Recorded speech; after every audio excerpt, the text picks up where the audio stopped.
Estás escuchando Cuéntaselo a la Fogata, parte de MATLAB Network. Yo soy Lynchton, host y creador de este programa.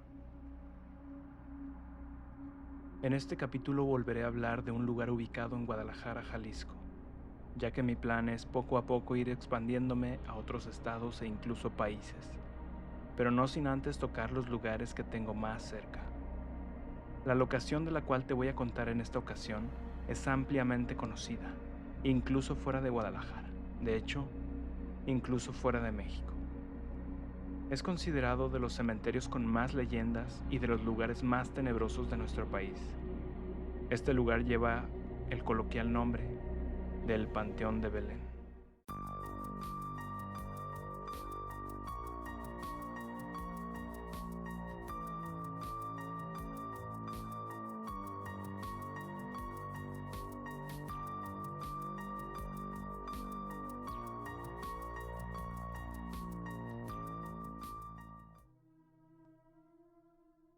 El cementerio de Santa Paula es el verdadero nombre del Panteón de Belén, nombre que se le adjudicó debido a la calle en la que se encuentra ubicado. Formó parte del Hospital Civil Viejo, del que te hablé en el primer capítulo. El cementerio al inicio era un huerto para cultivar las frutas con las que se alimentaría a los pacientes y médicos del hospital. Pero al tiempo y debido a que en ese entonces surgieron nuevas normas sanitarias, se prohibió resguardar cuerpos en las iglesias. Fue entonces que se empezó a dar uso de este huerto como un camposanto. Si conoces este lugar, puedes notar ciertas curiosidades en la manera en la que está construido o en la que fue utilizado, como por ejemplo el gran espacio entre cada tumba. Pues esto se debía a que en el momento de su periodo que estuvo funcionando, las epidemias de viruela y cólera morbus en 1797 y 1833 respectivamente, azotaron a la ciudad de Guadalajara. Así fue que por temor a contagiarse al excavar inmediatamente al lado de una tumba de un fallecido por alguna enfermedad contagiosa, se prefería cavar a un par de metros de distancia. Actualmente los servicios funerarios en el recinto ya no están en funcionamiento, ya que fueron suspendidos desde el 1 de noviembre de 1896, dando así poco menos de 50 años de servicio. El cementerio dejó de ingresar fallecidos, no tanto por falta de espacio, sino por un temor a provocar algún severo brote de alguna enfermedad contagiosa. Este lugar tiene registro de haber estado dividido, como era costumbre en la época, con una sección de gente adinerada y aquellos que no contaban con recursos para pagar una estancia propia o familiar. Es por eso que se contaba con una fosa común. A este cementerio también se le conocía por otro nombre, el Panteón de la Capirotada, porque la manera en la que hacen este platillo típico era similar a cómo enterraban a los muertos ahí. Se lanzaban los cadáveres amontonados y solo una pequeña y fina capa de cal, y así sucesivamente.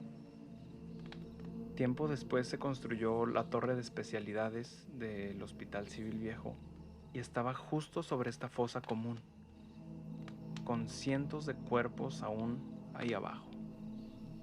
Esto es solo un poco de contexto del lugar protagónico de este capítulo, para que puedas situarte un poco en las circunstancias que rodearán las siguientes leyendas que hasta la fecha se siguen contando en los tours guiados a medianoche.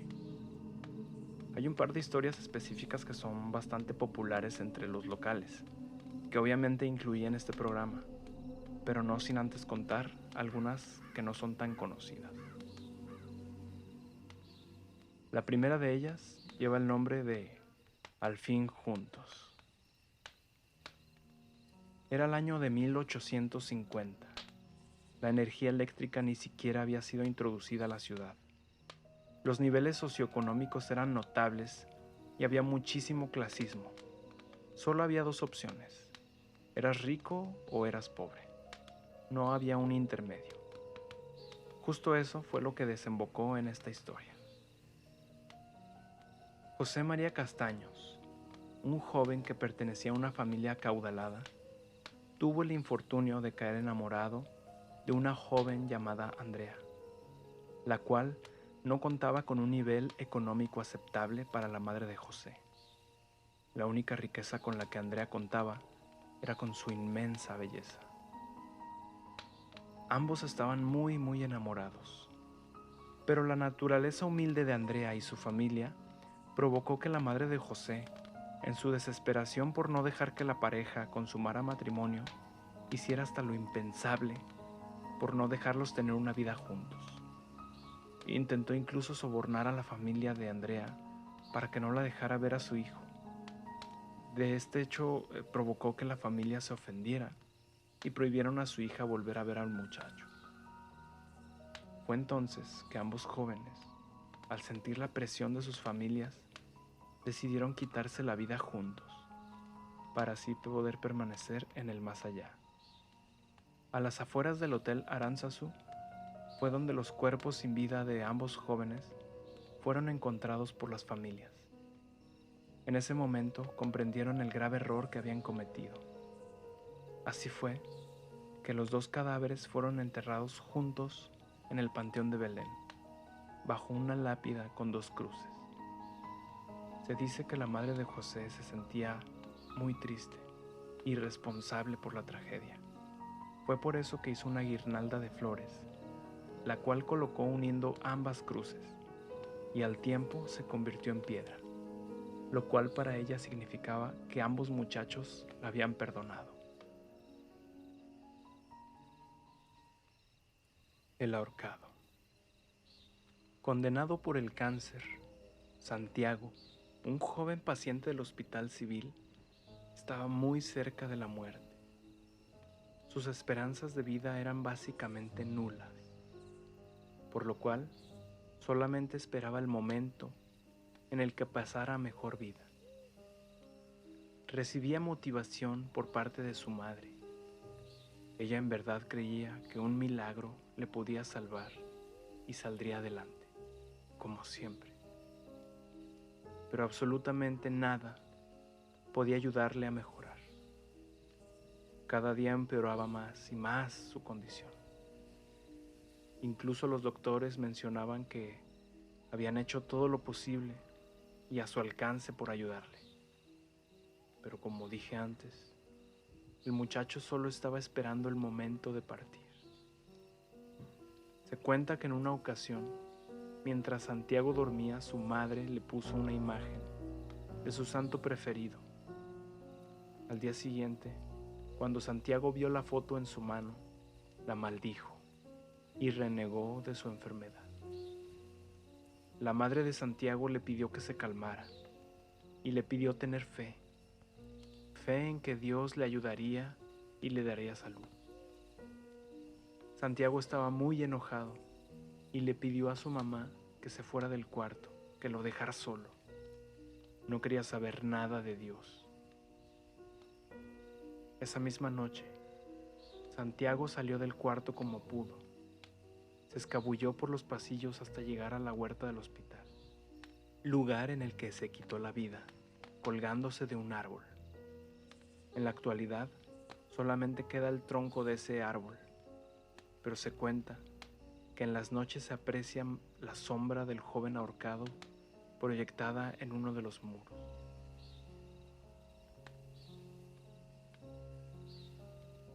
Como cualquier lugar, este cementerio debe contar con algún guardia o velador, ¿no crees? Pues déjame contarte que en la actualidad no hay ninguno. Y la razón por la cual no hay alguien que se encargue de la seguridad nocturna de este lugar es bastante interesante y curiosa. Esto ocurrió a mediados de los años 40, cuando el entonces velador estaba a punto de cerrar el panteón. Él se encontraba sentado en el piso, recargado en un árbol, descansando, cuando de repente vio una persona, toda vestida de negro, que estaba paseando entre las tumbas. Enseguida llamó su atención porque ya no era hora de visitas, así que se levantó y lo siguió. pero con una pequeña distracción que lo obligó a voltear, lo perdió de vista. Buscó y buscó por todo el cementerio, pero no logró verlo de nuevo, al menos no por esa noche. Al día siguiente ocurrió exactamente lo mismo, solo que ahora logró ver cómo esta persona se perdía entre la tumba de las que fuese una de las familias más poderosas y ricas en ese momento, aunque también tenían la fama de ser muy violentos, los Arévalo. En ese momento se dio cuenta de que la persona que estaba viendo en realidad era una aparición, una con la cual no quisiera tener problemas. Los días siguientes trató de evitar siquiera verlo. Sabía la rutina del espectro y optó por simplemente ignorarlo. Pero en cierta ocasión, el velador se armó de valor y al estar cansado de la aparición, se acercó a él. Cuando éste se dio cuenta de que el velador lo estaba observando, volteó a verlo con una sonrisa burlona, muy inquietante y siniestra. El vigilante se quedó paralizado ante el horroroso evento. El velador se fue a su casa, lo que actualmente son las oficinas del panteón, de donde no salió por 3 días. Cuenta la leyenda que durante esos 3 días, el velador continuó sufriendo sustos, pues en realidad la figura vestida de negro era el mismo demonio, quien al parecer estuvo molestando al velador, porque para el 4.º día el hombre estaba físicamente demacrado y obviamente alucinando. Sin la fuerza de voluntad necesaria para salir por su propio pie, lo tuvieron que sacar a la fuerza mientras deliraba. Unos pocos días después de que lo encontraron, el velador falleció, hecho que dejó en evidencia que algo bastante oscuro se escondía en el panteón de Belén. Tiempo después de todo lo ocurrido, comenzó a surgir una historia que trataba de explicar todo lo que había pasado. Circulaba la historia de que el hombre más joven de la familia Arévalo era un apostador que no conocía límites. Rondaba por las cantinas y llegó al punto de incluso apostar las propiedades familiares. Desesperado, tratando de recuperar algo de lo perdido, recurrió a una solución fatídica. Se cuenta que esa noche llegó a su casa sumamente nervioso, empapado en sudor. Él sabía que si su papá se enteraba de lo que había hecho, lo mataría. Subió a su habitación y ahí le esperaba una terrible presencia. No voltees, podrías asustar, dijo el espectro tomándolo del hombro. Estoy dispuesto a ayudar, pero con una condición. El día y la hora en la que yo decida, vendré por tu alma pecadora, y a cambio te regresaré la riqueza que perdiste. El menor de los Arévalo estaba tan asustado por lo que su padre podría hacerle, que aceptó el trato sin pensarlo 2 veces. Sintiéndose victorioso ante tal situación, decidió volver a la cantina una vez más, sin pensar que ahí mismo se desataría una pelea en la que se vio enredado. Una bala atravesó su corazón y lo mató casi al instante. Al llevarlo al que sería su eterno recinto, la figura espectral del demonio lo siguió y desde entonces se aparecía frente a su tumba. Después de los hechos ocurridos con el velador, la familia Arévalo llevó a la tumba un cuadro religioso, con el que pretendían ahuyentar a la oscura figura. Lo pretendido ocurrió y desde entonces, aquel Catrín que vestía de negro no se volvió a aparecer. No obstante, la leyenda cuenta que el día que el cuadro se mueva o se caiga, el demonio volverá a aparecer.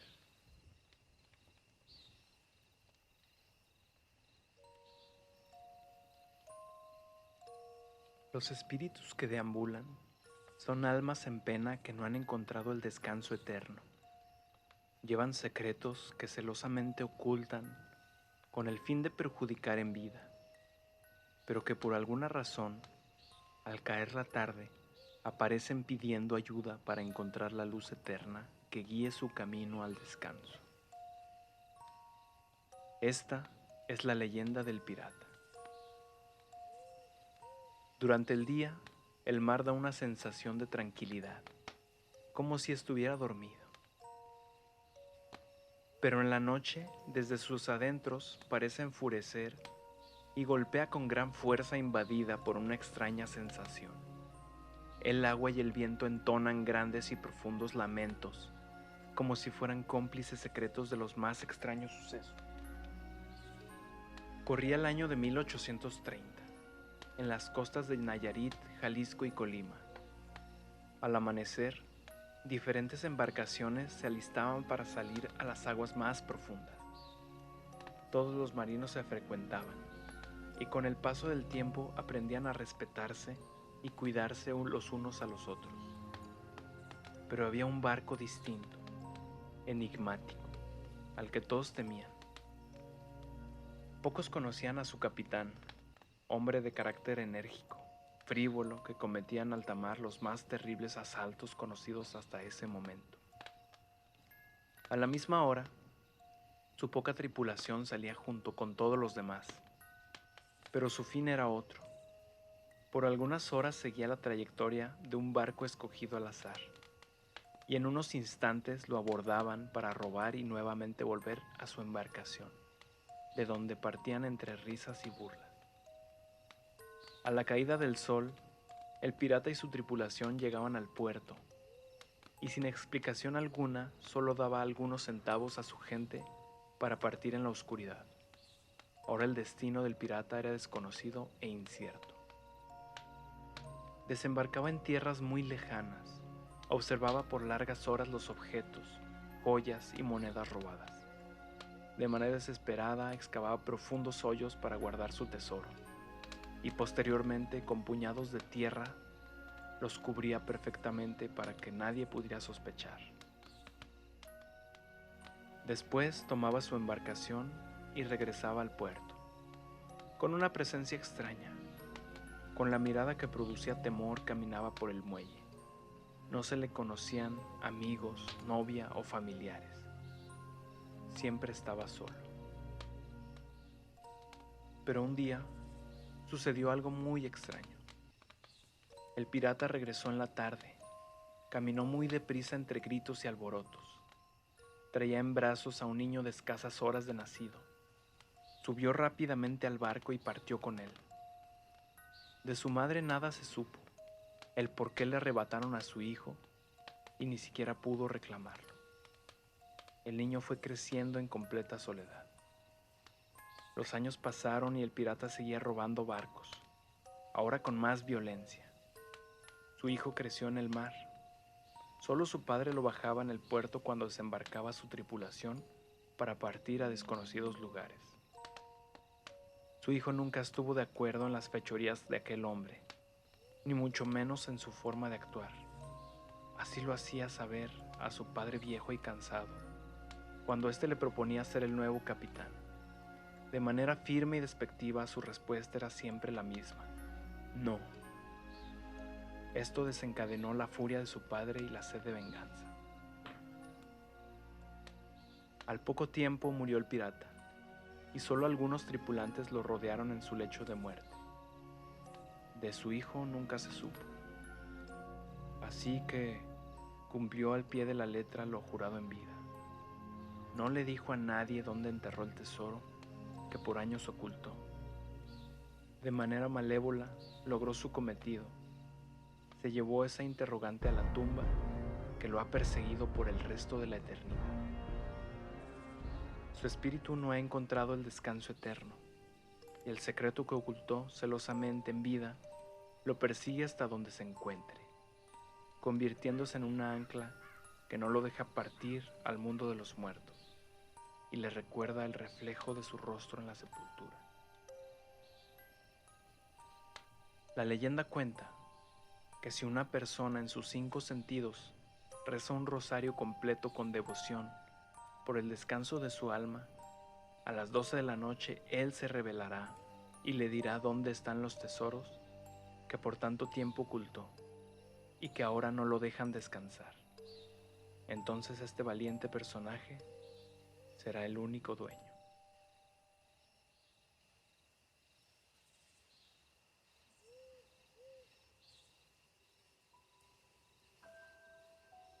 No hay manera de estar seguros si la nictofobia, que es el miedo irracional a la oscuridad, fue la afectación que tuvo el protagonista de la siguiente historia.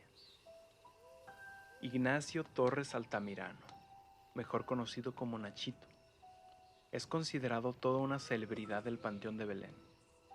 Su historia ha trascendido a lo largo de muchos años y ha sido contada en innumerables lugares. Pero si eres tapatío, seguramente escuchaste esta historia en boca de algún familiar que te la contó. En vida, Nachito le tenía mucho miedo a la oscuridad. Los médicos que llegaron a atender al niño decían que tenía un comportamiento extraño. No era nada habitual que un niño a tan temprana edad tuviera una fobia, así que siempre se desconoció cuál era la verdadera afectación. En cuanto Nacho fue puesto en el cunero comenzaba a llorar, y las enfermeras que le atendieron al haber nacido no podían apagar las luces de la habitación sin provocar un terrible llanto del niño. Se cuenta que el niño tenía que dormir con la luz encendida y las ventanas abiertas. Por más que los padres lo intentaron, no pudieron encontrar la respuesta a tal enfermedad. Al cumplir un año de nacido, el pequeño niño falleció. Algunas personas cuentan que ocurrió una noche que sus padres tuvieron que salir brevemente de casa y al no querer despertar al niño lo dejaron durmiendo. Por las ventanas abiertas entró una ventisca de aire, la cual apagó las velas que alumbraban a Ignacio.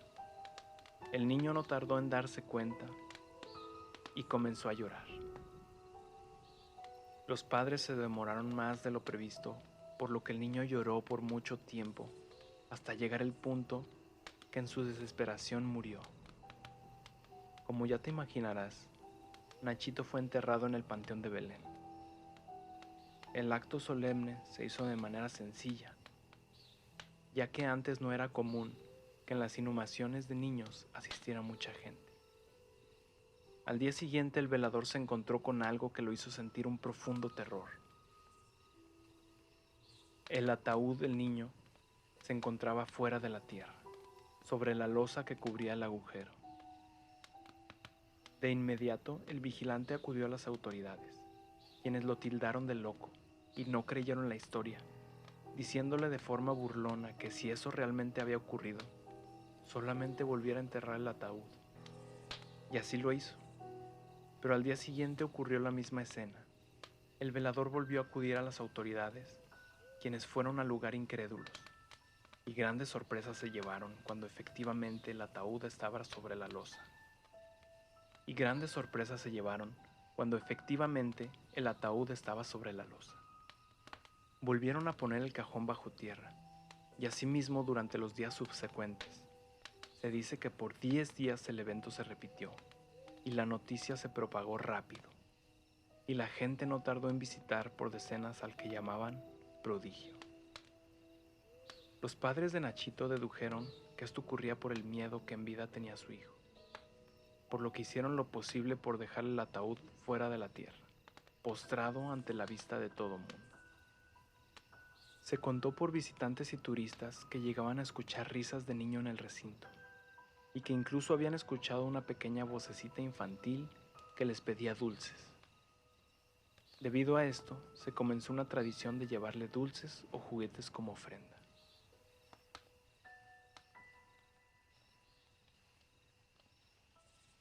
Para el final de este capítulo, dejé al residente del panteón más famoso y que está envuelto de misterio, el vampiro. Cuando perros, gatos y otros animales de la calle comenzaron a amanecer muertos por la ciudad y bajo extrañas circunstancias, se marcó como inexplicable. Tiempo después, fueron los vagabundos quienes terminaban la noche muertos. Luego cualquier tipo de persona, ya fuera rica o pobre, comenzó a ser habitual ver esas marcas que perforaban el cuello de las víctimas. la ciudad se convirtió en una zona de terror. El patrón se repetía: 2 orificios y ni una sola gota de sangre. Después de cierta hora la gente prefería no salir de sus hogares. Los comercios se paralizaron, las familias dejaron de verse por periodos largos. La vida como tal se congeló, ante lo que parecía ser la presencia de uno de los seres más terroríficos, un vampiro. La gente y las autoridades se reunieron para dar fin a esta bestia nocturna que los había obligado a detener sus rutinas. Pero sus esfuerzos fueron en vano. Cada vez se veía menos posible cumplir el cometido. Fue por esta razón que se ofreció una recompensa, pero de inmediato cualquier persona que se hacía llamar matavampiros se hizo presente, y como era de esperarse, muchos resultaron ser estafadores que solo querían reclamar la recompensa. Después de una larga y tortuosa espera, la persona indicada finalmente llegó. Un hombre que les contó las 2 maneras en las que podían encontrar y dar muerte a esta presencia espectral. La primera de estas era quemar su morada, porque al hacerlo lo obligarían a salir y de esta manera sería más fácil atraparlo para exponerlo al sol y de esta manera darle fin. El problema era que nadie sabía dónde vivía este vampiro y ni siquiera tenían una sospecha de dónde podía ser. La segunda era más complicada, pero podría llegar a ser igual de efectiva: matarlo de hambre. Ningún hombre, mujer, niño o animal tenía que estar fuera de casa, ni de noche ni de día. Obviamente, para llevar esto a cabo, había que resguardar comida suficiente para poder sobrellevar un buen tiempo de inactividad en la ciudad. Así lo hicieron y la ciudad lucía desértica. Después de 2 semanas, al ocultarse el sol, el cazavampiros y su equipo lograron ver a un hombre alto, delgado y que se movía con lentitud. Este mismo, al darse cuenta de la presencia de estos hombres, se abalanzó hacia ellos. Sin duda alguna eran presas fáciles, pero en el estado tan débil y deplorable que estaba por la falta de comida, sucumbió ante ellos. Los hombres lo atraparon y ante esto, el hombre que encabezaba la caza fue muy claro al advertirles: hay que dar muerte a esta bestia. Si no se destruye inmediatamente se recuperará y volverá a matar. Así fue que le dieron muerte, le clavaron una estaca en el corazón y lo decapitaron. Al ver cumplida la misión, el hombre recibió una cuantiosa cantidad de dinero que venía de parte de todos los bolsillos. Luego solo se marchó. La gente de Guadalajara había sido librada de la maldición que los había estado atormentando, pero cometieron un error grave: enterrarlo en lugar de quemarlo y esparcir las cenizas al viento, como el cazador les había sugerido. Se cuenta que los restos de este ser ahora yacen en el Panteón de Belén, y que de la estaca que se le clavó comenzó a surgir una pequeña planta que en un tiempo relativamente corto se había convertido en un árbol, que comenzó a atravesar el ataúd de piedra en el que se había enterrado el vampiro. Algunos mencionan que el crecimiento del árbol se dio de un día para otro. Otros dicen que el árbol estaba ahí antes y las cenizas solo se aferraron a él. A día de hoy, el árbol y la tumba están custodiadas por una reja pequeña de hierro forjado y no se le permite la entrada a nadie en absoluto. Esto porque se dice que si por alguna razón el árbol llega a caerse o secarse, el vampiro volverá a aterrorizar a la ciudad. Y esto es algo que nadie realmente quiere que pase de nuevo. Sin lugar a dudas, este cementerio hasta la fecha resguarda muchas leyendas e historias que tal vez en otra ocasión pueda relatar. Asimismo, quisiera contarte antes de despedirme que el próximo capítulo hablaré de otro cementerio un poco menos conocido, al que tuve la gran fortuna de ir a visitar. Se encuentra en el estado de Aguascalientes, en un pueblo minero llamado Real de Asientos. De la misma manera, te invito a suscribirte, dar like al contenido y seguirme en Facebook e Instagram como Cuéntaselo a la Fogata. Esto me ayudaría mucho a crecer. Sin más por el momento, me despido y bendecidos sean.